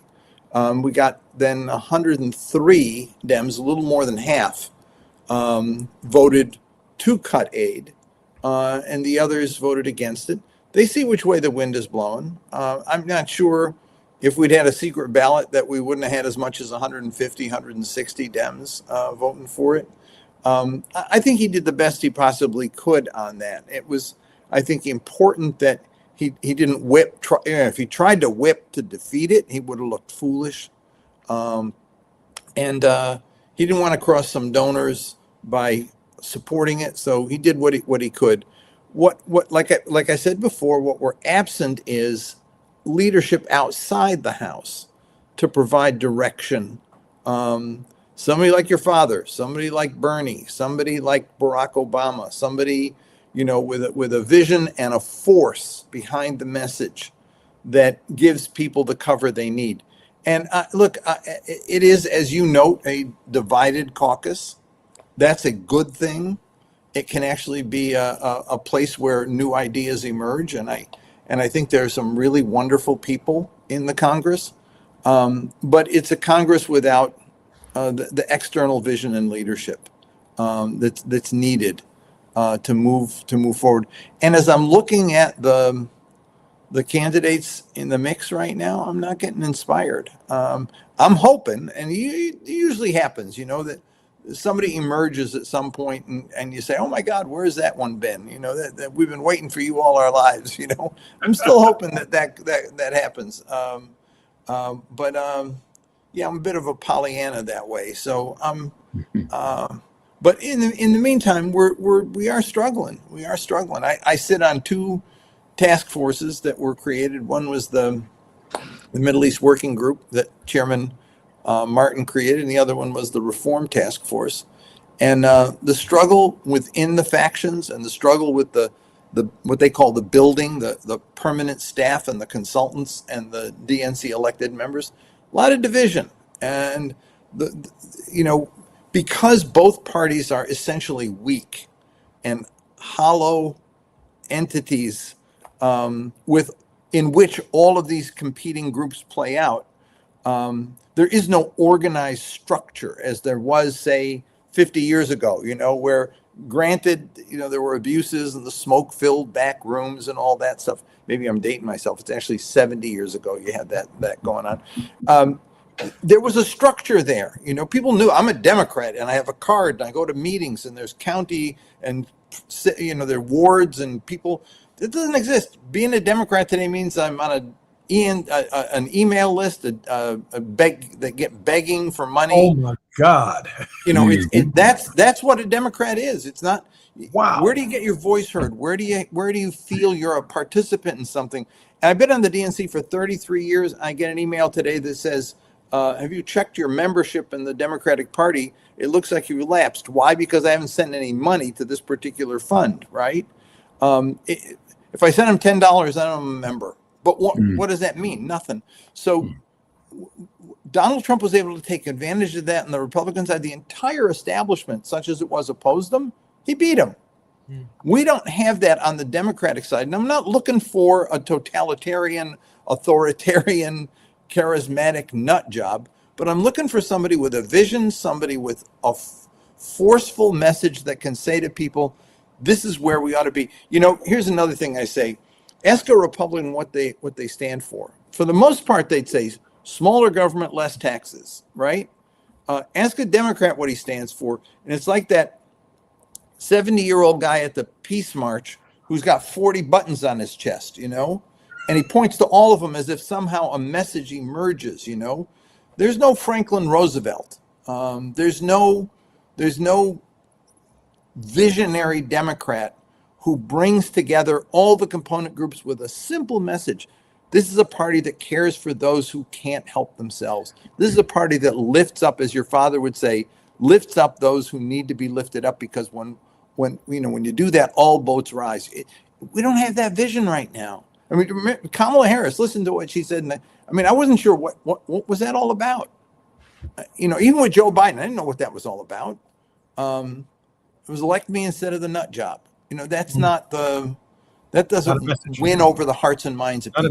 Not a message to the White House. Dr. Mack had a question that just before we had that technical problem that he wanted to frame for you. Dr. Mack, pick up where we left off. Thank you, Jesse. Jim, so great to see you and chat with you now. Your point was that the structure doesn't work anymore, right? It has, things have fallen apart.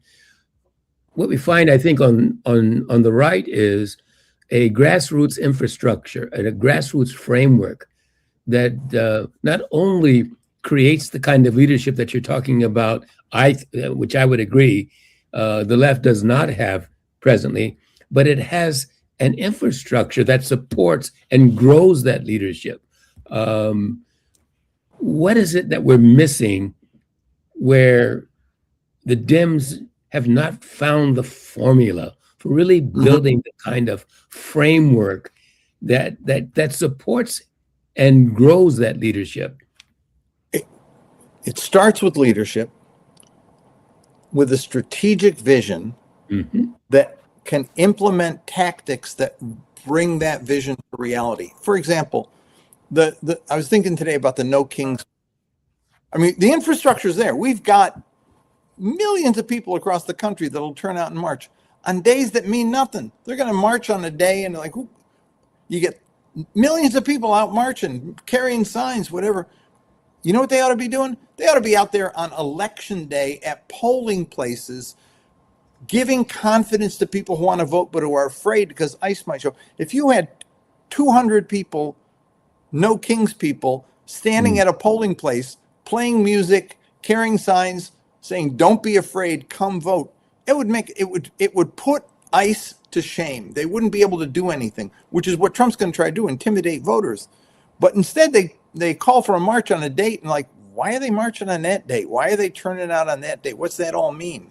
There's strategic vision missing, tactics to implement the vision missing, and so you got, as your father used to say, Jesse, you got all the rocks, all the standing around. Who's going to take them and build the wall? You know, there is no sense of that right now. I mean, look, we've got powerful, mobilizable Black organizations, Latino organizations, other groups in the peace movement, groups like the No Kings people, the Indivisible. We've got all these groups out there, but what brings them together? And they can be brought together with leadership and a vision.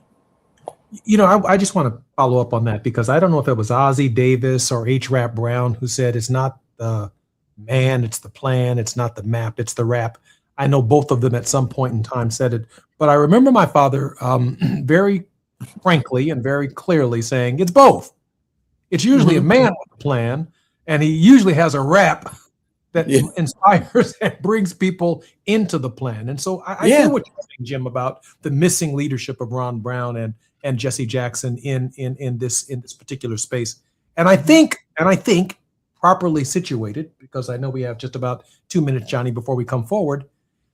The 1963 I Have a Dream speech is before the midterms in 64. And then there's a presidential election in 1968, right? And so Dr. King's Poor People's Campaign is framed in the context of political events that are taking place after the Voting Rights Act of 1965. So we did have a leader. It is a man and a plan, a map and a rap. Johnny, we have about 45 seconds and then we come forward. I just wonder, Jesse and Jim, if that's one of the flaws in the mentality on the left. That is, we're looking for a single leader while we work in our silos. We don't coalesce in ways that support and lift up a vision and a single leader. And I think the strategy plays very differently on the right. They identify their leadership. They rally. Look how they rallied around Trump. He became the titular head, and they rallied around him. Somehow on the left, we don't see that kind of coalescing. It's more important that my name and my organization, it's the truth, how painful it might be. I'm Jesse Jackson Jr. You're listening to the Jesse Jackson Jr. Show on KBLA Talk 1580. We're in the World House with Johnny Mack. And when we come forward, more with our very special guest, Dr. James Zogby. More on KBLA Talk 1580 when we come forward. It's afternoon drive time with Jesse Jackson Jr. Only on KBLA Talk 1580.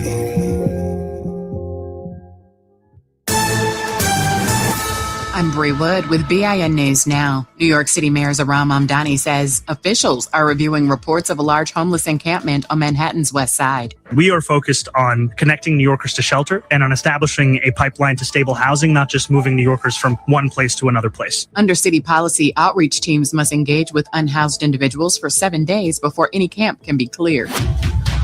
A Pennsylvania district attorney is facing criticism after defending an officer who detained Black teenager Jesse Lopez Jr. for wearing a hoodie. The team was not charged with a crime, and the DA said Detective Tyson Havens was working undercover at the time while investigating a recent round of shootings.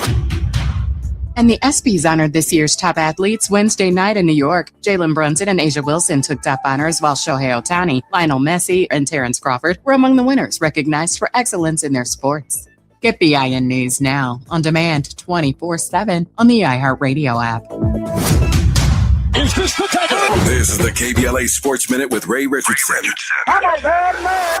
The Philadelphia 76ers continue to be the most diligent NBA team in pursuing LeBron in free agency. NBA sources are reporting that the Sixers' best players, Tyrese Maxey, Jaylen Brown, and Joel Embiid, have had direct conversations with LeBron.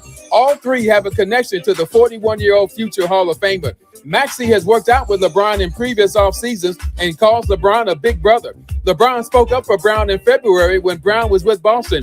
LeBron said Brown should have been a top MVP candidate. LeBron and Embiid won a gold medal together when they played for Team USA in the 2024 Summer Olympics in Paris. If Golden State, Cleveland, and Miami are still in the running for LeBron, they better step up their game. The Philadelphia 76ers are not playing. Even Sixers owner Bob Myers has made a pitch to LeBron. No timetable yet from LeBron on making a decision.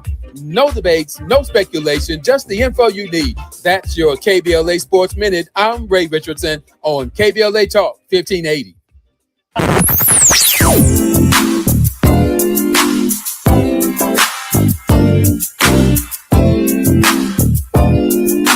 This is KBLA Talk 1580. Talk radio. That's music to your ears. We're unapologetically progressive. KBLA Talk 1580. We've got a lot to talk about. Hi, I'm Zoe Williams, aka the Voice of Reason, encouraging you to join me weekdays from 7 to 9 p.m. for the world's most intriguing relationship radio roundtable. Every night, I facilitate and encourage our loyal listeners to participate in the most engaging relationship discussions you'll hear anywhere. So make it a point to rendezvous with me, Zoe Williams, the Voice of Reason, Monday through Friday, 7 to 9 p.m. Pacific Standard Time. Trust me, your relationships will never be the same. The VOR is on fire tonight. Unapologetically progressive. KBLA Talk 1580. We've got your black.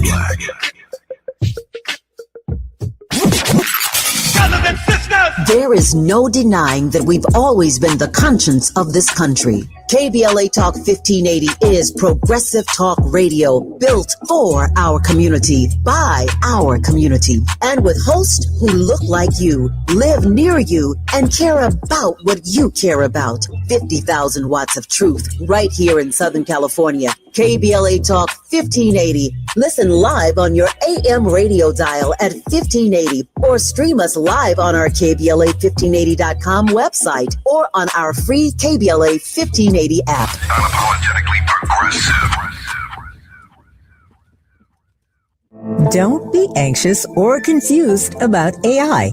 Take control of your career when you get the skills to tackle real business problems and design specialized solutions. HR Dive reported that entry-level talent with applied AI credentials can receive up to a 25% salary boost. But where do you find training that you can trust? Future-proof your career and deliver more value with Humans Lead the Way AI. Their hybrid learning courses use practical definitions, real-world examples, and strategic insights to help you and your team understand AI with confidence. No magic, no hacks, no shortcuts. Just practical knowledge that helps you use AI more successfully.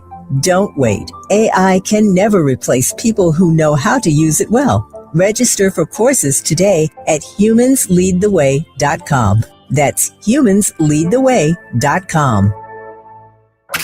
You're listening to Jesse Jackson Jr. on KBLA Talk 1580. The Jesse Jackson Jr. Show. The Jesse Jackson Jr. Show. The Jesse Jackson Jr. Show. The Jesse Jackson Jr. Show. King Volley drops the beat. Come on and talk with me. Come on and listen to me. Come on and talk with me. Come on and listen to me. KBLA Talk 1580. Download the app. I'm Jesse Jackson Jr. Welcome forward to the Jesse Jackson Jr. Show. We're in the World House with Dr. Johnny Mack. Dr. Mack's research includes extensive study of Martin Luther King Jr.'s logic of nonviolence and the U.S. civil rights movement. He explicates Dr. King's logic of nonviolence using King's call to restructure the social edifice and particularly its triple evils of poverty, racism, and militarism with a revolution of values that is effected through peaceable power. Dr. Mack, welcome forward to the Jesse Jackson Jr. Show. Always good to be here, Jesse. Thank you. Our very special guest is an advisor to presidential candidates and presidents of the United States. He's the founder of the Arab American Institute and a long-standing member, served in vice chair capacities for the Democratic National Committee. He was a member of the founding of the Rainbow Coalition and one of my father's best friends and chiefest advisors, one of the most sought after people in Washington, D.C., Dr. James Zogby. Dr. Zogby, how are you? I wish I were. I was about to say, wait a second, that little grunt gave me, I feel even worse than I did before our conversation began. If they're not calling you Dr. Zogby, is there any truth to that? They're not. Oh, wow. Not just this crowd, the Biden never. Oh, Never. wow. Oh, wow. Yeah. I'm pained by that. Clinton Dr. was Mack- great. Clinton was great in talking to us. Actually, it was interesting because I had a phone call with him at one point during the Biden administration, and he said to me, Biden must be calling you guys all the time, talking, bringing you in for meetings, dealing with what's going on there. I said, I haven't had a conversation with him once, not a single meeting. He said, what? Not even with your community? I said, not a single meeting with Arab Americans. And I said, it doesn't surprise me because he hasn't met with the Ukrainians either. And 4 years of a war in Ukraine, Biden never met with the Ukrainian Americans or the Eastern European Americans. And it's, bizarre. And bizarre. Reverend Jackson did not get a meeting with Joe Biden either as president, and did not get a return phone call from Joe Biden as president of the United States. Dr. Mack, you raised the question earlier about who's in the World House in light of what we are looking at. Race is a factor in what's taking place in the Gaza. Militarism, including an amendment to, I think, one of the bills in the Congress. Sorry if I don't know the specific bill that would forever unite the U.S. military and Israeli defense forces into some kind of one force protecting their interests all around the world, which couldn't be any more dangerous from my perspective than that. And this idea of ongoing poverty to sustain this structure and this emphasis. Dr. Mack? Yeah. So in listening to what we were just saying about the calls from the various administrations, more than the personalities, gentlemen, I wonder if it reflects the tenor of the time itself, that the personalities are not driving the tenor or tone of the time, but rather the time in which we are living, how people perceive what is happening in the world today is driving that vision and that leadership or lack thereof. So it goes back to your question, Jesse, about, what really matters. You didn't frame it this way, but I think this is what you mean. The people matter. The people of Gaza matter.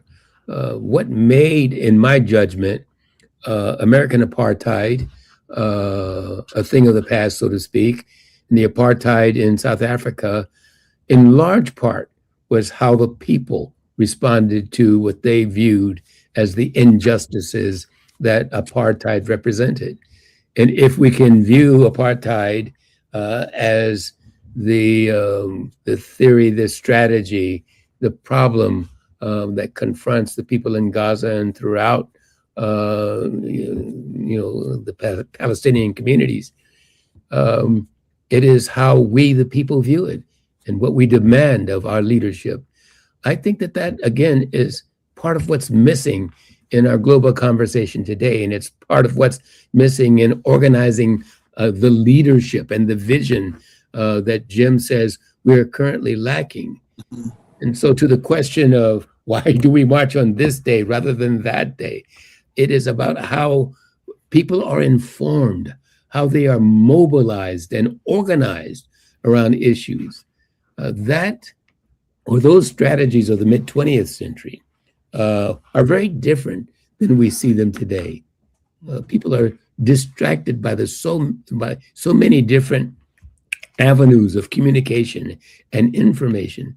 And I'm not sure that those on the left have fully grasped how to put our arms around new technologies to inform and instruct and build the kind of solidarity that coalesces our efforts into a concerted framework to address the issues that we're trying to.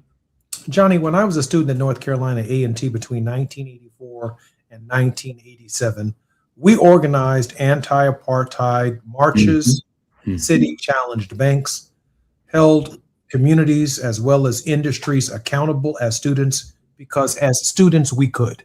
Yeah. Everyone understood that we could. That's right. I would argue, Jim, and you could probably argue it better than most, that there are consequences, real consequences under this administration for the administrations themselves on college campuses that allow these kinds of human rights protests to take place on a college campus today. We've seen it in Harvard. We've seen it with the dismissal of those 3 presidents at the university. Jim, that too is hovering over progressive movements on campuses today. Look, when you talk about the anti-apartheid marches, think about the leadership that sort of inspired it, that moved it forward. It included members of Congress. I mean, I'm sorry, I don't mean to be disparaging right now. Look at the members of the Black Caucus today and compare it to the members of the Black Caucus then, where they came from. John Conyers, where are these? These guys were serious, man. They were. That's right. And they came out of a movement, right? And I'm sorry, these guys today, there's a sense of like your father used to say, I got the job. And don't shake things up here. There is a problem there. It comes back to an absence of leadership with a vision. Leadership's one thing. Vision, something else. If you don't have a vision and you don't have the tactics to accomplish the vision, then it's just a lot of air and a lot of nice ideas. But when they took the lead in starting that anti-apartheid movement and it spread, they were there to back it up. When the anti-genocide encampment started and the Republicans in Congress intimidated universities, intimidated administrations around the country to crack down on these kids and arrest, 3,300 of them? Where were the Democrats in Congress? Where were those who said, free speech, these are students, they have a right to do this? There was nothing there. And so, kids stopped doing it because the price was too high. They got doxxed, they got arrested, they got, some were deported, and the movement dissipated. Johnny, Gaza's still there. I mean, I think about these 8-year-old kids in Gaza growing up. Where are they going to be 10 years from now? I don't even want to think about it. I look at them playing, and you see pictures of them playing, and they got the sparkle in their eyes and the smiles, and they're doing what kids do, which is making games out of what they've got. But that sparkle's going to fade, and it's going to give way to something else. And nobody's thinking about that. And when you raise it, you're like anti-Semite. No, just caring about what the consequences are of ignoring realities today. That's I think that's the problem we got here. Oh, they got my books up there. Buy them. Yeah, every one of them. The Tumultuous Decade. Arab. Tell me about that book right quick, Johnny. I mean, Jim, I'm looking at the Tumultuous Decade. It's Yes. the 90s. I'm sorry, it's the 2010 to 2020.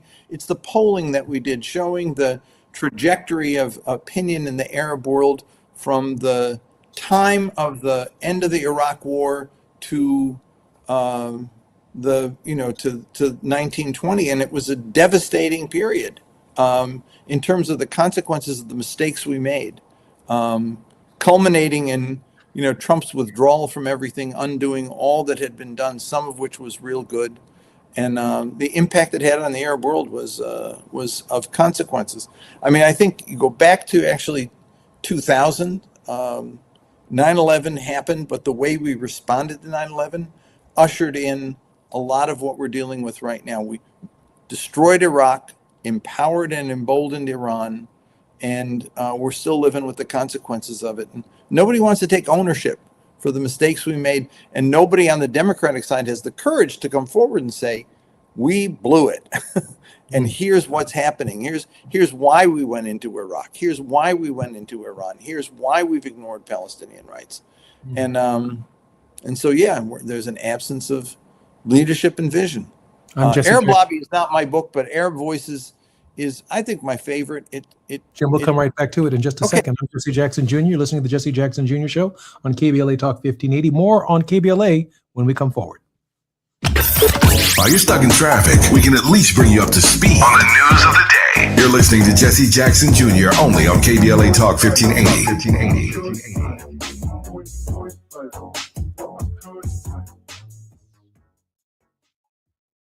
Listen up, KBLA delegation. We have something you need to hear. Right now, you may qualify for low-cost home internet. We're not talking about a catch. This is real. Many internet service providers offer low-cost internet plans if anyone in your household is enrolled in CalFresh, Medi-Cal, SSI, or is income eligible. There are a lot of families in our community who deserve to be connected. Here's all you do. Call 844-461-7893. That's the Get Connected call center. Real people ready to help you enroll today. Or go online to internetforallnow.org to find a provider near you. You may also qualify for a low-cost computer through Human IT. Connectivity is not a luxury. In 2026, it's a necessity, and you deserve access just like everybody else. Call 844-461-7893. That's 844-461-7893. KBLA's got you. If you missed any of this, you can always go to our website at KBLA1580.com. Brought to you by KBLA Talk 1580 in partnership with the California Emerging Technology Fund, CETF. Is reviewing life insurance on your to-do list? Now's the perfect time to add it. A friend recently told me that securing life insurance sooner rather than later can help you lock in lower rates for years to come. So I bumped this up on my list and got it done. I called SelectQuote and couldn't believe how easy and affordable life insurance is. I'm 40 and got a $500,000 policy for $16 a month. My husband's also 40 and his $500,000 policy was only $18 a month. Plus, with SelectQuote's same-day coverage, there was no medical exam required, and we were covered by the time we hung up. Knowing I have this checked off my list feels amazing, but the peace of mind knowing my family is protected feels even better. Call SelectQuote at 1-800-729-7070. That's 1-800-729-7070. Or go to SelectQuote.com to get your free quote today. That's 1-800-729-7070. Details on example rate at SelectQuote.com. The California Crusader newspaper would like to thank all of our subscribers for their support throughout the years, proudly serving the South Los Angeles and South Bay areas for more than 40 years. The California Crusader is a multicultural, Black-owned, adjudicated newspaper that focuses on providing newsworthy information to the people in our community. We're constantly looking for ways to assist businesses in our community to connect with our subscribers. We provide low-cost, effective ways to promote your business with our reasonable and affordable advertising rates. You can participate by suggesting, sharing, and submitting your stories on the California Crusader newspaper Community Share Facebook group page, or visit our website at cal-cruise-news.com. That's calcruisenews.com. Then click on the Submit Now button located on the top right corner of the homepage, or text CCN to 42828. Again, text CCN to 42828. The California Crusader newspaper, working together to build a better community for our future. Subscribe today. KBLA Talk 1580. We've got a lot to talk about.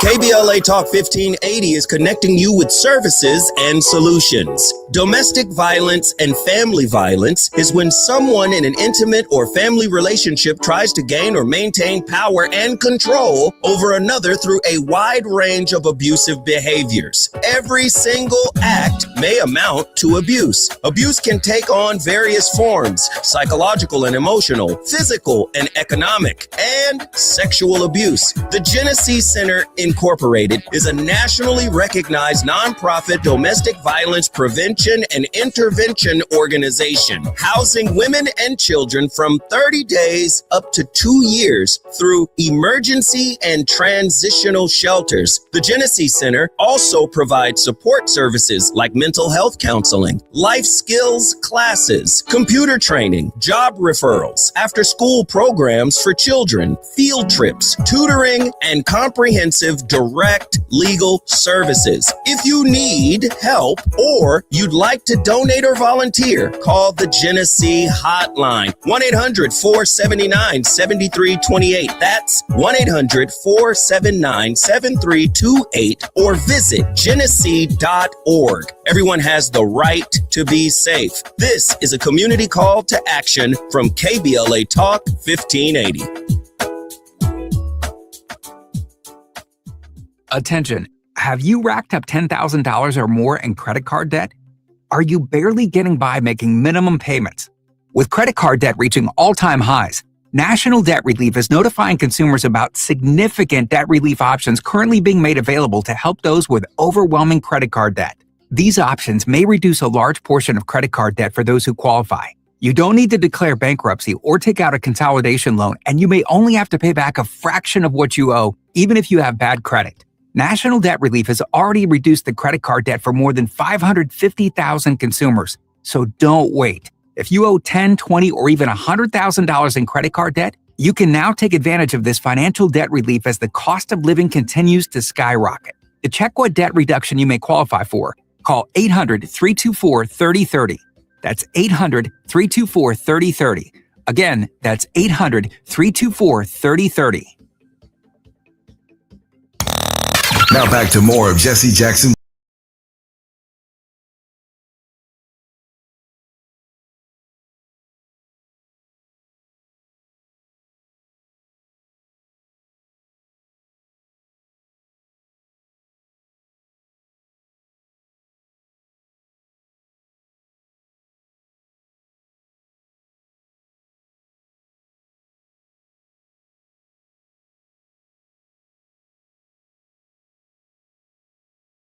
Listen to me.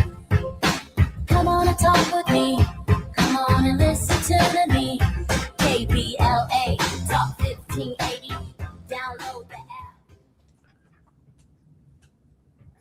I'm Jesse Jackson Jr. Welcome forward to the Jesse Jackson Jr. Show on KBLA Talk 1580. We've had an amazing hour with Dr. Johnny Mack in the World House and our very special guest, Dr. James Ogby. And before I ask both of them a final question, which should probably take us right to the top of the hour, Johnny, how can we support your work? Our website is 4 simple words: theworldhouseproject.org. There you can learn about our program, and you can make a donation that's tax deductible. Thank you. Thank you, Johnny. Dr. Zogby, how can we support your work, including but not limited to that at least 7 books on Amazon.com? Dr. Zogby, how can we support your work? Yeah, write to me at jzogby@aai.org. And if you want, you can buy Arab Voices, which, like I said, was my favorite book. a lot of stories about the Arab world. I take the myths that Americans have about Arabs and debunk them using actual polling data and examples I've known. Arab attitude towards women, Arab attitude towards each other. At the end of the day, they come out just like everybody else, no different. The myths that we have, I think, shape our attitude. We've fought more wars, lost more lives, spent more money, sent more weapons to that part of the world, and we don't know anything about it at all. And yet we continue to blunder our way through it like blind men in a room, bumping into furniture and cursing the furniture instead of recognizing we make the mistakes. Palestinians, the Invisible Voices that I wrote, is another one. I traced the history in like just 70 pages. I wrote the book in 1978. Somebody saw it a group Mondo Weiss saw it about 10 years ago and said, this book still applies today. So we just reissued it as is. But yeah, write to me at jzogbyaaIusa.org. And I'd be more than happy to add you to our list and get my weekly column. And join me for a chat every Wednesday that I do. We got a lot to talk about. Iran, Israel, everything. It just keeps growing. Looking forward to ordering your books on Amazon.com. We always ask our guests to lead us with a word of hope. And just before we get to Dr. Zogby's word of hope, let me begin with Johnny Mack and his word of hope. Johnny, where do we go from here? Chaos or community? Jesse, community. As King said, if we don't move towards community, paraphrasing now, we're going to perish as fools. So the choice is very simple. We've got to move toward chaos. We've got to move toward community. And that is my hope, Jesse, that we will all embrace this wonderful idea of Kings, that we are interconnected. Dr. Zogby, we have 3 minutes before the final, the end of our show. Dr. Zogby, your word of hope to the nation. The children shall lead them. They are leading us. The vision, my brother wrote a book in 2008 called The Transformation of the American Dream. And it's about the age cohort that at that time was 18 to 24, but it hasn't changed. It now has gone up to 40. And they have a view of the world fundamentally different than our generation, my generation. They see it, they understand it, they have compassion toward it in much greater numbers than ever before. That doesn't go away. They are driving the engine right now on the Democratic side, cannot be ignored. And I have hope that their sense of a global vision will transcend KBLA 1580. Snuff out the view of elders that is more divisive and less compassionate. I really wish there were a process that were more natural in terms of the transition of leadership from between generations. And I know this is an appeal that John F. Kennedy made when he spoke of a new generation that was coming forward to challenge the great challenges confronting their day. In our own community, the end of Second Reconstruction, quite possibly the beginning of a new Jim Crow, a Jim Crow 2.0, before a third Reconstruction could come and can come into existence. There are going to be these challenges as to whether or not the existing leadership sees themselves as mentors and as tutors and helping bring forward a generation that has the potential longevity to expand the American experiment. As my father, the Reverend Jesse Jackson, would have said, largely pushed by the great Dr. James Zogby to keep hope alive. Jim, you know what? It occurs to me, you were very much a part of helping write those speeches in 1984 and 1988, certainly on the foreign policy part, but you were there for all of the dramatic conclusions as well, including I Will Never Surrender and Keep Hope Alive. And in I think Frank Watkins gets most of that credit. He was a brilliant architect. He heard your dad's voice in his head. I did write a couple, added a few lines here and there. And I think the point was that we didn't write him as much as we heard him in our head. And it was easy to transcribe what we were hearing because it was him. And then after he'd do it, I remember he gave one on Cuba. We didn't get to talk about that today. And I remember we were all looking at each other saying, who wrote that? You know, and it was like, he'd take the speech and then I'd call it Jesse-ize it, you know? And it was great. But by the time he did it, it was like brilliant. Jim, I appreciate you so much for being on our show. Dr. Mack, it's always a pleasure. Love you guys so much. I'm Jesse Jackson Jr. You've been listening to the Jesse Jackson Jr. Show on KBLA Talk 1580. We'll see everybody next Monday, same time.